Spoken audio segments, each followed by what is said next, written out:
கர்த்தருக்கு மகிமுண்டாகட்டும். ஐந்தவித்தான் என்ற இந்த திரைப்படம் பார்த்ததில் மிக்க மகிழ்ச்சி அடைகிறேன். திரு ரமேஷ் ஐயா அவர்களை நன்கு அறிவேன். சாது செல்லப்பா அவர்களோடு மிகுந்த தொடர்புடையவர்.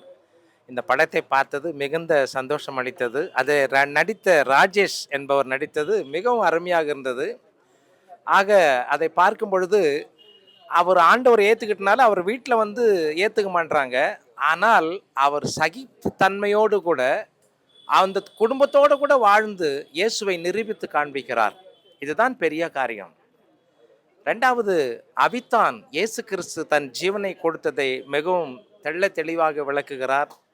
அவள், அவன், அவள், அது என்னும் மூவினையின் தோற்றிய திதியே என்று மெய்கண்டார் அருளிய சிவஞானவத்தை மிகவும் அருமையாக அதில் இணைத்திருக்கிறார். அதில் நடித்த ராஜேஷ் அவர்கள் கடைசியில் உயிரை விடும் பொழுது, கிறிஸ்து நிமித்தம் தன் ஜீவனை கொடுக்கும் பொழுது, அரண்கடல் செல்லுமே என்ற வழி சொல்லும் பொழுது அவர் கையை விட்டுறாரு. அந்த டைரக்ஷன் மிகவும் நன்றாக இருந்தது. ஆக உண்மையிலேயே இந்த திரைப்படம் அநேகருக்கு ஆசீர்வாதமாக இருக்கும், ரட்சிப்பை தரும்.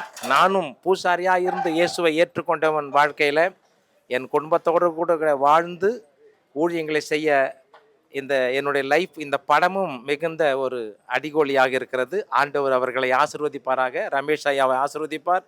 இன்னும் அநேக படங்களை எடுத்து இது போன்ற ஊழியங்களை செய்து அநேகரை கிறிஸ்துவின் மந்தைக்குள்ளே, ஐந்தவித்தான் மந்தைக்குள்ளே சேர்க்க ஆண்டவர் அருள் புரிவாராக. தேவனுக்கு மகிமை உண்டாகட்டும்.